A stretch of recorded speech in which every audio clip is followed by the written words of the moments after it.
Okay, Andy, we're in week 2 of our podcast, Men of a Certain X podcast, Andy. I still don't have an opening. I'm still working through. I'm workshopping a couple things, Andy. I think that's the proper term. You when you say you were going to workshop something, you I kind of like play it. around with that. Yeah, But that's what right. that's what I'm that's where I'm workshopping right now. And I do feel good. We're out on more channels now, Andy. So that's good. Our viewership is pretty good for the first week. So I think that's or viewership or listenership, I guess. Hey, Hey, look, I got to introduce the group here to a couple things. You're going to hear a lot of pounderisms, I call them. These are words that I make up myself, or words that I inappropriately use in some other places, like viewership when we're talking about a listening podcast. So those type of things, you'll get a lot of pounderisms, and so we might want to keep a glossary of those somewhere, Andy. If we get this website up, I we can like do. that. So, Good Andy, Dave Lexology. how was your weekend? You had a parents' weekend. How was it? I did, Dave. Dave, it was great. As I think we mentioned maybe on this podcast, I've got two boys, both in college, and we were down in Florida visiting our youngest, and we had a great time. UCF, great football crowd down there. You enter that bounce Yeah. house, they're loud. The fans are well trained. They know how to cheer and the chants and everything, and they did a great job. So we had a lot of fun down there. Decent weather for Florida. You get your typical hot sun, rain kind of rotation down there, but it was a great time. But Dave, I want to do some boasting. Coming out of Florida, Yeah. can I boast with? So this was like my Hey, feel good. Florida. Hey, that's a classic Floridian thing. You got to boast about something. You boast about your football teams. You boast about your son. Go for it, Andy. Boast wherever you want. So my son, as we were traveling, he sent me. We were talking a little bit of football while we were getting to the airport and everything, and he sent me a text. It was like maybe the most encouraging note I've gotten in a long time. He writes me. He says, "Hey, they just described the Commanders running back as 6'1" and 225 pounds as a big guy. So you would officially be a big guy in the NFL." And I was like, "Hey, you know what? I'll take that. Right? I'll take that at 46 years old. Still in semi decent fighting form and able to compare. I mean, my youngest son to compare me to an NFL pro running back. I was like, all right, man, that's right. Don't you forget it. So that was my little moment of hey, feeling good about myself on this trip. So that was I mean, I'm not Well, saying I'm awesome, but I mean, the stats speak for themselves, Dave. this compares to my son who sent me a note saying, "Dad, I just spent a couple bucks on an old Xbox and I got Lego Star Wars." So yeah, that's pretty good, Hey, Andy. to be fair, Lego Star Wars, great game. It was a great game. I mean, you hit the bad guys with your lightsaber. They explode to a bunch of coins. I mean, that's a fun game. So, hey, respect the game. Respect the game. Well, Andy, you did have quite a good high school football career, so it'd be good to know, like, fast forward that too. So it's good your son is recognizing, Yeah, I was for I was a pretty mediocre high school football player, to be honest. I mean, I played, but I didn't play till my junior year, and so I was sort of a latecomer to actually playing contact football. I enjoyed. I had a great time. I had great coaches that we'll get into this maybe another time, but the impact that good coaches can have on a young man's life, I think, is unappreciated. I had great coaches that really helped me develop as a person. As a football player, they helped me, but they can only do so much. I was a little a little late coming to the game. well, that was when, truth be told, isn't that where you had the full locks too, Andy, the hair coming out of the helmet? I did start out with my long curly hair. My defensive line coach, great guy, great coach, used to tackle me by my ponytail, and he would refer to me as Menudo because of my long brown hair. Some of those listening might remember the Menudo brothers, where you know still popular musical star Ricky Martin started out as I think the young cute one back in the day. So he referred to me as one of the Menudo brothers because of my long dark curly hair. So I did, but I quickly adjusted to cutting it down because I couldn't be tackled by my hair. That was difficult. Do you still have the license, Andy, the old license? I don't have the old license. I do have other incriminating photos though. So There you go. There you go. All right, Andy. Well, that's a good start into the podcast here. So let's get into some more things. Andy, we're gonna do a sports check-in weekend check-in. I think look, let's truth be told, Andy, when we were last on the podcast, we were talking about what we thought was gonna be a great day for both of our teams. They turned out to be a great day for both of our teams. Yeah. So Andy, start off. How are you feeling about your Detroit Lions? Pretty good. Dave, pretty good. I mean, I tell you, I've been saying since the end of last season, I said, the Lions this season will win the North. They'll win a home playoff game, and then the goal is to do the best they can from there. And I think looking at the NFC, looking at where things are today, the Lions are in control of the NFC North. They really have, like, they have to really work hard to blow that division lead this year. So they're in great shape there. I think they're looking strong. I think there's some really strong teams in the NFC potentially, but there's an opportunity for the Lions to finish third, make a decent run, in the playoffs, maybe get a surprise. Who knows? Once the second season starts, you never know what's going to happen. So I'm feeling really good about the Lions. Great coaching, great team playing. I mean, just all around the teams. I've never seen this in the Lions before. Not even the 1991 playoff team that ran into the NFC Championship. This is just a different team. It's great to see. Very proud of the team. One pride. They look great. Yeah, I'm gonna say they did look great. They pretty much came out in a hostile environment and pretty much set the tone from the beginning. That was a good one. And Four in a Andy, row. 4 in a row against the Packers. Just I mean that, like, I think I said it last time. The Packers used to be bullies in there. I think the Lions. I mean, well, who's good in that division now? Minnesota. I no, mean, nobody's good in that division right now. No, the Bears 20. I mean, that was ridiculous. So, they're killing so that's good on your side, Andy. On my side, that same night, the Orioles clinched the division. They are playing on Saturday. I will be in attendance on that game. So it'll be a great weekend for my wife and I. And then on the weekend, I had Penn State. Not a great win. They didn't look that great, but they're 4-0. They're heading into I think an off week they're either playing an off week this week or they play UMass, which might as well be an off week anyways. But and then the Cowboys came back against the Patriots, and I've solidified a couple things with my youngest daughter here that Cowboys are good, Penn State good, Patriots bad, and I had the culmination of that this weekend. And so Cowboys railed the Patriots. The Patriots look like they're in complete flux and disarray, and I couldn't be happier. So Well, that was my I'm weekend. mixed on your brainwashing, to be honest. I'm agree on the Patriots. Don't care on Penn State. Obviously, can't agree on the Cowboys. Good luck with the brainwashing there. My boys are not Lions fans. They'll entertain me once a year and put on Lions jerseys for our road game trip, but they're not Lions fans. They're they have their own teams. But good luck, ingratiating your daughter into the Cowboys. Yeah, I mean, I try. I mean, I'm working hard. My oldest son is a Colorado fan for most things, except for the Orioles. He's the one thing in our family we can all agree on is the Orioles, but everything else we're kind of all over the place. South Carolina and the Broncos for my oldest son.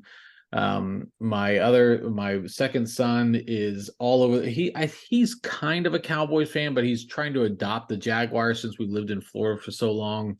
I think he's seeking something different. So that's good. So, okay, good, Andy. There's our sports check-in. Let's go to our next segment here, Andy, and really talking about top of mind. This is our top of mind segment. Yeah. Something that we've been thinking about, one way or the other. What it might be an unhealthy obsession, Andy, for all we know. But the top of mind, Have those. yeah. Do you? I went first last time, Andy. You want to go first, or I'm happy to go first because I've got one that's killing me right now. Dave, you're my elder. I defer to you. Please go first. Okay, so I'm going to go first as the elder statesman here, Andy. And mine is the thing that's killing me is on top of mine is term limits. Look, this weekend or this last week, unfortunately, Dianne Feinstein passed away, the senator from California, and she's a lifelong public servant, and she's done a lot of different things, and really appreciate anybody's willingness to serve as long as it had. But frankly, it should never have come to that. She was, Yeah. I mean, there was a lot of discussion about her even running again, as crazy as that sounds. Yeah. We have that. We have Mitch McConnell, who seems to, just blank out in press conferences. Yeah. We haven't seen him in weeks and months now. It's pretty crazy. And then we're going to have a presidential race where we have two people over 80 years old. Look, you have to draw mandatory Social Security at a certain age. Why do we have people going beyond that? Public servants even doing that. And not only that, but I think just really we have these individuals who have been in public service for way too long. Yeah. And nobody can agree that that's a good thing, because when you're in that service for too long, and look, people can sit on a soapbox and say, I don't take funding from others, and I don't reciprocate, and they can give me money but I'm not going to do it. We all know that's a lie. Let's just be true. Let's just be frank. But in almost every other profession, there's a retirement age. There's a lot of retirement activities. I'm not sure why we don't have term limits for senators, politicians. I'd even go as far as to say I'm even coming around on Supreme Court justices and justices in general. We need to have term limits on. You're effective for a certain period of time, and then it's time to move on. It's only healthy for everybody. But that's where I'm at, Andy. I just can't get beyond it. And the hard part with all of this is the people who need to put those term limits in place are the people who don't, are the people who would then be impacted by that, and they're going to sit there and not want to vote for that. And so I just get really frustrated with the term limit thing. I know you have a lot of thoughts on this, Andy, so I'll turn it to you. Dave, I do. I appreciate you bringing this topic up, and it's one that I really do have a lot of strong feelings, and I've written on this, a couple of times. I think all branches of government need term limits, to be honest, and I think they need to be done differently. When I love our Constitution, I think it's the greatest governing document that's ever been written. But I think it was written at a time that was different, and term limits, I think, are an idea that have demonstrated they need to be put in place. And I think the terms themselves, we need to revisit those because of our sort of continuous election cycle. I think we need to look at both of those. I don't personally have an objection to the age of candidates. I mean, if people really want to vote for, somebody in their 90s, like they can. I mean, that's a choice. But I will say that I'm a proud Gen Xer, and I mean, just being honest, like it's time for the baby boomers to kind of move on into retirement and let Gen X and the millennial generation sort of help steer this country for a little while, because candidly it's time for that change. At the same time, hey voters, vote different, right? Stop nominating Joe Biden and Donald Trump, for God's sake. So I strongly support term limits. I think, again, I've written about it. I think the Supreme Court, I believe in a single long-term and be gone type approach. But for the Congress, the challenge is we've had a lot of candidates run and get elected vowing they'll put term limits in, and then once they get there, they get corrupted. And what you see a lot of times is they'll propose term limits legislation into subcommittee, and it just dies there. Like nobody actually lets it get out of subcommittee. It never gets on the floor for a vote. And as long as we have, the 535 congressmen that we have between the House and the Senate, like they're not going to vote to end their ridiculous jobs, right? So it's a sad mark on our country that we still have this. I strongly object to it. I agree with your comments on Senator Feinstein and others. Like, serve. We've got a lot of Americans. Others can serve. Do your time, serve your nation, go back and do something else. So it's a great point. I can talk about it for a long time. I'll spare listeners that, but I'd love to hear people's thoughts on it, to be honest with you, and love to bring this topic back up. So I know it's something that I think needs to be discussed often. And I'm a strong believer in term limits. I think it's really important. It's a great topic. Well, it's kind of funny as you're talking about that, is like you can start connecting some of these dots, right? Like term limits, gerrymandering, look at all the things that how we've gotten to this part. And again, we've gotten to this part because the people in power continually to shape that power to benefit them, not the people who they're there to support. And so, I think I don't want to get into like a ultra nasty part of the pot, like coming out with the fangs on some of this stuff, but I will tell you, like, this is something that can start getting people riled up, and I do feel like the people in power have lost sight of the people that they're supposed to support and advocate for. So, Andy, that's my top of mind topic. What do you got on your end? Anything top of mind on your end, Andy? Well, there's a couple of things, and they kind of go together. Things from the realm of love of country and politics, and one of them does involve getting the things out. So let me start with the the first topic, which is I think is a great topic to raise. And last week, Craig Newmark, the founder of Craigslist, now just a fantastic philanthropist that really supports generously some really good causes. Now, if you don't follow him on social media, he's on all the social media. I would strongly encourage listeners to follow him. But he wrote an article on LinkedIn called, and it's very short, called "What's the Deal Regarding Patriotism?" And he just sort of talks about this idea, of patriotism, the ideas that he grew up with in the 50s and 60s, recognizing the rights of everyone, fighting for equal treatment under the law. Sort of look back at Sunday school and the idea of the golden rule and treating people like you want to be treated. And he talked about how he tries to give back, to veterans' causes and their families, into cybersecurity. And it's a great topic because I think, in our current political environment, we talk a lot about nationalism, and that gets sort of mixed in with patriotism a lot. But there's a difference, right? Love of country, loving being an American or wherever somebody is from, in their respective cases. But this is a great country, and it's got a great history. We've got great potential. We've got great people. And I think it's great to celebrate, the United States. That's different than sort of, militant nationalism, which is a different topic. But I strongly encourage folks to check out Craig's post on LinkedIn. He shared it on, again, all his social media platforms. I follow him on Threads and other places. Really just sort of to stop and think about patriotism, right? And what that means. And so sort of with that idea in mind, and with the idea of getting those things out, as you said, Dave, I think I want to go to something that came out last night. I'm not sure if you saw former general, former chief of staff to Donald Trump, John Kelly's remarks about former President Trump. Did you see those yesterday, Dave? I don't think I did. Well, let me tell you, they are absolutely brutal remarks. I mean, this is a man who served alongside the president, and like many a military leader, he sort of bit his tongue, served the president, as military leaders are conditioned to do, right? You don't publicly disavow your leadership. You support them, and if you can no longer support them, you resign, right? And eventually, Mr. Kelly, is no longer serving in the White House.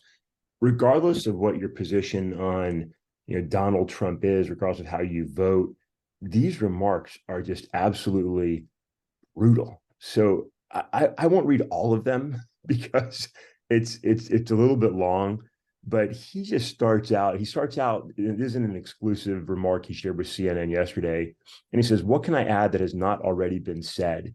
And then he just goes into some of the just very disparaging remarks and actions of Mr. Trump towards veterans, including former politicians that served as POWs, like the first President Bush, like John McCain, guys that, to be honest, politically I don't care for, but in serving our country and suffering as prisoners of war, in the case of John McCain, a prisoner of war, he kind of really rips into Mr. Trump for the comments that he made against them and other veterans, not willing to take pictures with amputees, his disparaging remarks about those who have served.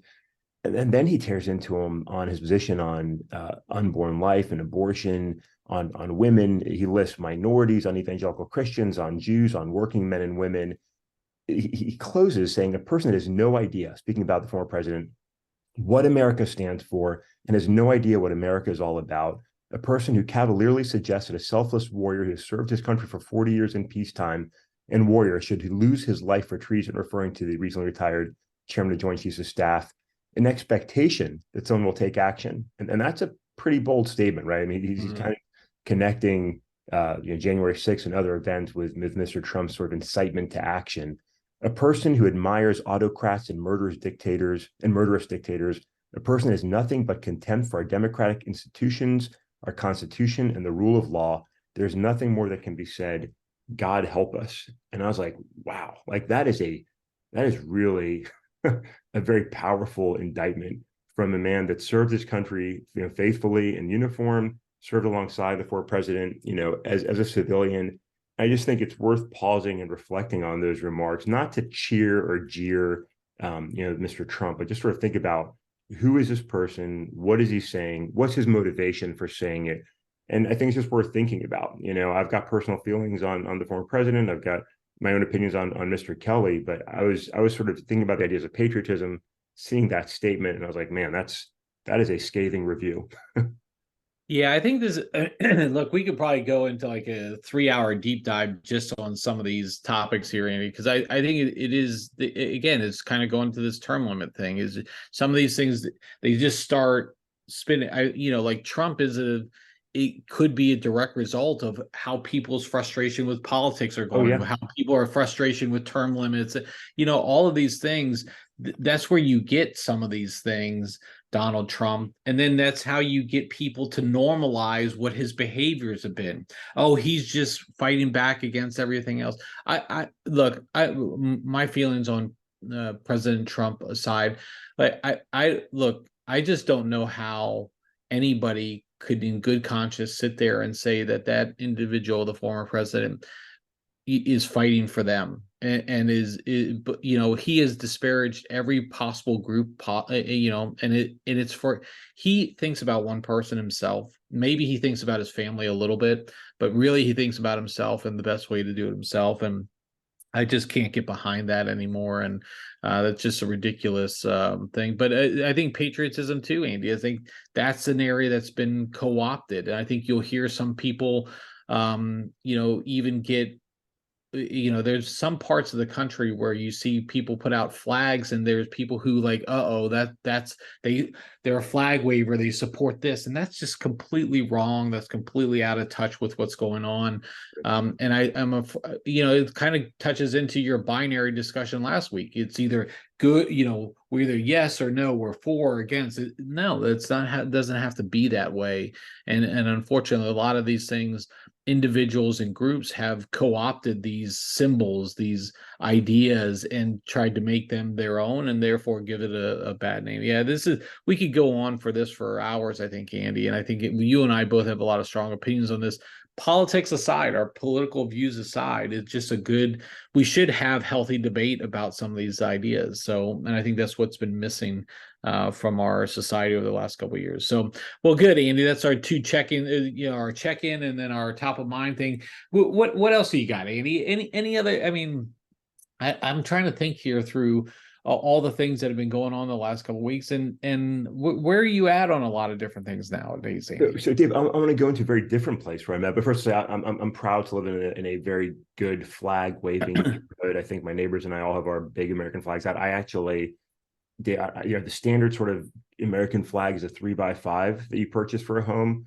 I stepped up my game this year. Went to the 4x6. It's Nice. glorious. It waves brilliantly. In my little cul-de-sac here.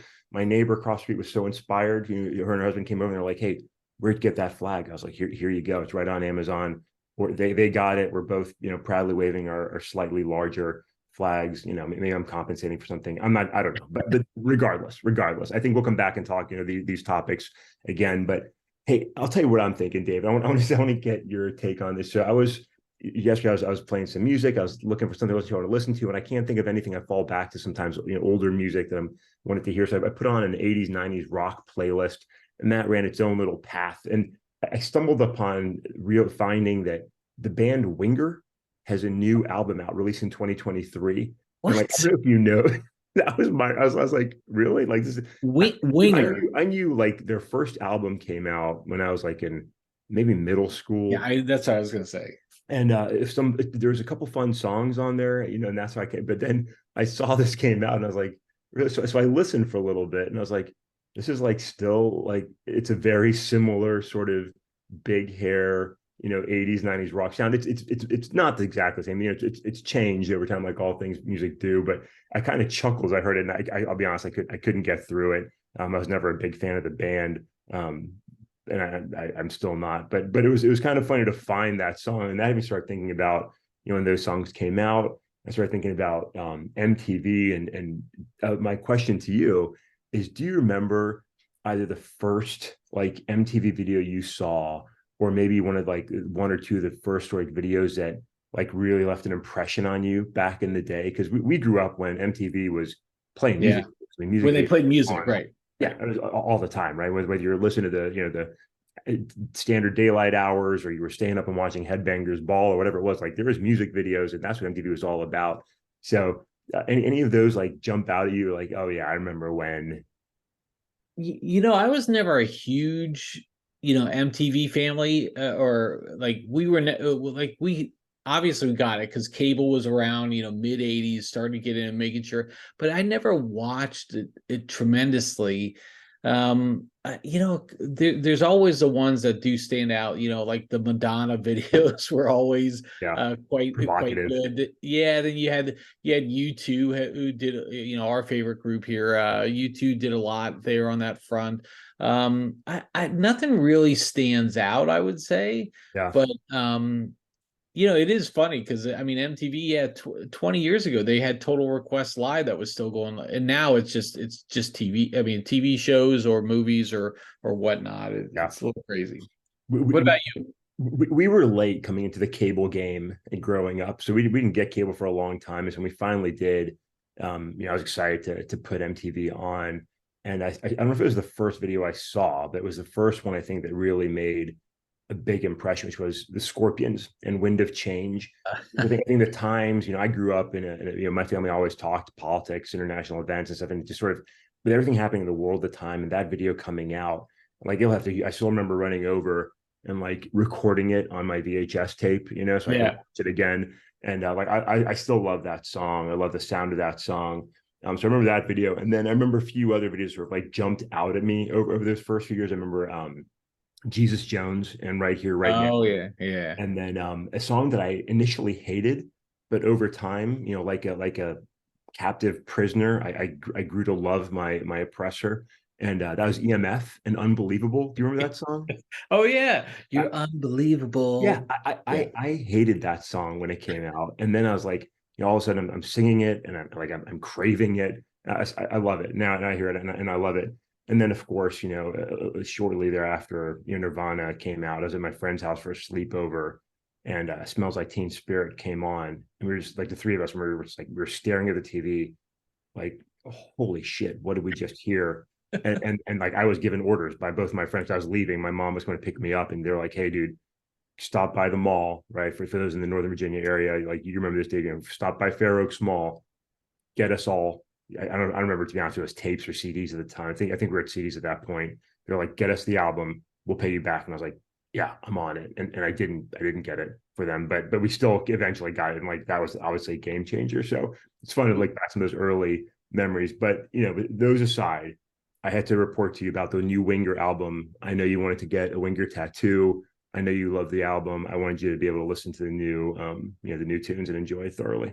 It is amazing how some of those hair bands, they leave a lasting impression. Think about Yeah. all those groups, and all those one or those two or three songs that they would put out, and you're like, they immediately come on nowadays or something. You hear them somewhere, and you're like, yes. Yeah. Yeah, Yeah. there's a great commercial, I think, where somebody is in a grocery store, or maybe it's a meme or something. I don't know what it is anymore, but they're in the grocery store, and one of, like Bon Jovi comes on, and they start like, they don't want to seem like they're singing, but then they start singing, and they start going into the song, and it's Oh good yeah. stuff. So, but all good stuff, Andy. Those are some good times. When you would go to the record store, was it Sam Goody or was it Tower Records, or where were you going to go there? So when frequenting Fair Oaks Mall, it was definitely Sam Goody in the top corner there. You would go up the escalator and you go to Sam Goody, and Yes. it was like musical heaven, right? But closer to my home, we had Tape World, which was where I briefly took bass guitar lessons, but where you could go and you could pick up tapes, and so Tapes. that was a memory. It didn't last too long, but that was where I bought my first couple tapes. It was Aerosmith's Greatest Hits, one of many, I think, variations, but this was the '80s version of Aerosmith's Greatest Hits, and my second album was Van Halen's 1984, both bought on tape Nice. right at Tape World. Those are cassette tapes for all our younger viewers or listeners out there, and so that would be after the 8-track, but before the CD. So everybody just putting in some context in there. Andy, good discussion, good trips down memory lane, and good activity there. Andy, with that, though, we have to wrap up this podcast for this week, for this day, and we'll be back again on Thursday night, Friday morning for everyone else.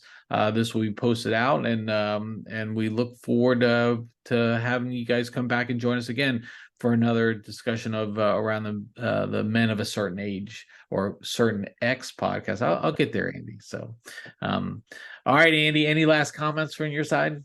Dave, it's been a pleasure. It's always been a pleasure. And with that, Andy, we'll talk to you next time.